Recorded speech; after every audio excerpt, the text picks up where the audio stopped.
Hello everyone. তো আজকে আমরা আরও একটা চমৎকার প্রবলেম দেখব। প্রবলেমটার নাম হচ্ছে ক্যালকুলেটিং ফাংশন।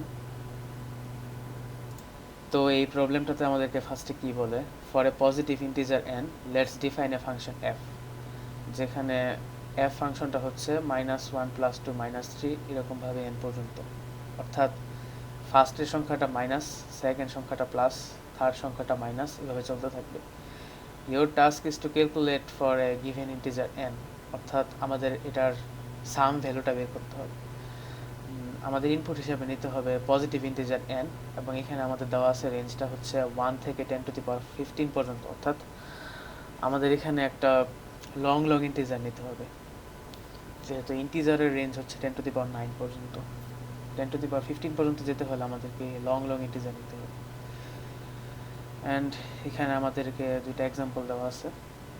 তো আমরা এই ফাংশনটার ক্ষেত্রে একটা সুন্দর প্যাটার্ন লক্ষ্য করি। সেটা হচ্ছে, আমাদেরকে যদি চারটা নাম্বারের, অর্থাৎ কোনো একটা ইভেন নাম্বারের ক্ষেত্রে এই ফাংশনটার সাম ভ্যালু বের করতে বলে, তাহলে সেই ক্ষেত্রে দেখা যাচ্ছে এখানে -1 +2 -3 +4, এটা সমান সমান আমরা জানি ইকুয়ালস টু 2। এখন এখানে একটা প্যাটার্ন লক্ষ্য করতে হবে, সেটা হচ্ছে আমাদেরকে যেই নাম্বারটা এখানে ইনপুট হিসেবে দেওয়া আছে 4, অর্থাৎ এটা হচ্ছে একটা ইভেন নাম্বার। তো ইভেন নাম্বারের ক্ষেত্রে আমরা যদি এই ইভেন নাম্বারটাকে 2 দিয়ে ভাগ করি, তাহলে যেই সংখ্যাটা পাবো সেটাই হচ্ছে এই ফাংশনটার সাম ভ্যালু। তো এটা আমরা অন্যান্য টেস্ট কেসের ক্ষেত্রেও আমরা জিনিসটাকে চেক করে দেখি। যেমন আমাদের এখানে যদি 2 দেওয়া থাকতো, তাহলে আমরা যে ফাংশনটা নিতাম সেটা হচ্ছে -1 + 2 which is equal to 1, which is basically equal to 2 divided by 2। তো আমরা দেখতে পাচ্ছি যে এই প্যাটার্নটা অন্যান্য কেসের ক্ষেত্রেও কাজ করতেছে। তো এখন আমরা অড নাম্বারের ক্ষেত্রে দেখি। অড নাম্বারের ক্ষেত্রে আমাদের এখানে 5 ইনপুট হিসেবে দেওয়ার পর আউটপুট হিসেবে আমরা -3 পাইছি। তো আমরা অডে যেই জিনিসটা করছিলাম সেই জিনিসটা যদি আমরা ইভেনে যেই জিনিসটা করছিলাম সেটা যদি আমরা অডে করতে যাই, তাহলে দেখা যাচ্ছে 5কে যদি আমরা 2 দিয়ে ভাগ করি, তাহলে ইন্টিজার ভ্যালু হিসেবে আমরা 2.5 পাই। যেহেতু এটা ইন্টিজার, তাই এখানে আমরা 2 পাবো। বাট আমাদেরকে লাগবে হচ্ছে -3। তো এই 2 এর সাথে যদি আমরা 1 প্লাস করে দিই, তাহলে আমরা 3 পাচ্ছি। আর তার আগে যদি আমরা একটা মাইনাস ভ্যালু দিয়ে দিই, তাহলে আমরা -3 পাবো। তো এটা কি সব অড নাম্বারের ক্ষেত্রে কাজ করে নাকি সেটাও আমরা দেখি। তো আমরা যদি 3 নেই, তাহলে 3 নিলে হচ্ছে -1 +2 -3, which is equal to 2 - 1 equals to 1, 1 - 3 equals to -2। তো আমাদের এখানে 3 দেওয়া ছিল।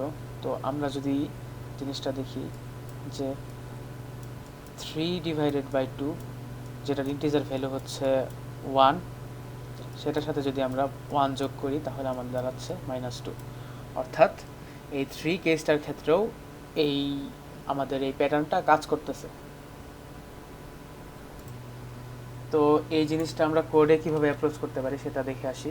তো আমাদেরকে ফার্স্টেই নিতে হবে একটা লং লং ইন্টিজার, যেটা হচ্ছে n, এবং এটাকে আমাদেরকে ইনপুট হিসাবে নিতে হবে। তো ফার্স্টে আমরা চেক করব যে এই n নাম্বারটা কি ইভেন নাকি অড।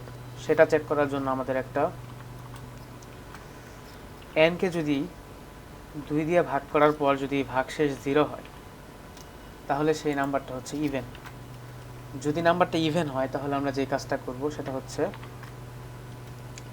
n কে 2 দিয়ে ভাগ করে যে নাম্বারটা আসবে সেটা আমরা প্রিন্ট করব।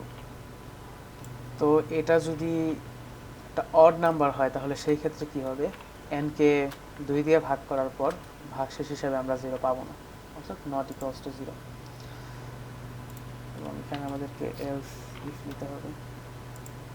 তাহলে সেই ক্ষেত্রে আমরা যেটা প্রিন্ট করব সেটা হচ্ছে, ফার্স্টে আমরা n কে 2 দিয়ে ভাগ করব, ভাগ করার পর তার সাথে 1 যোগ করব, অ্যান্ড এই পুরা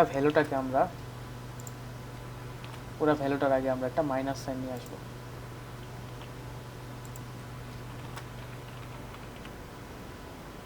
তো এটাই হচ্ছে আমাদের কোডটা। কোডটা রান করে দেখি। তো আমাদের এখানে দুইটা টেস্ট কেস দেওয়া আছে, দুটো টেস্ট কেসের ক্ষেত্রে আমরা চেক করি। তো ফার্স্টের ক্ষেত্রে 2 আউটপুট আসার কথা, আমাদের এখানে 2 আউটপুট হিসেবে আমরা পাইছি। তো সেকেন্ড টেস্ট কেসটাও যদি আমরা দেখি, সেকেন্ড টেস্ট কেসের ক্ষেত্রে আমাদের -3 আউটপুট আসার কথা, আমরা -3 আউটপুট হিসেবে পাইছি। তো এটাকে যদি আমরা সাবমিট করার চেষ্টা করি,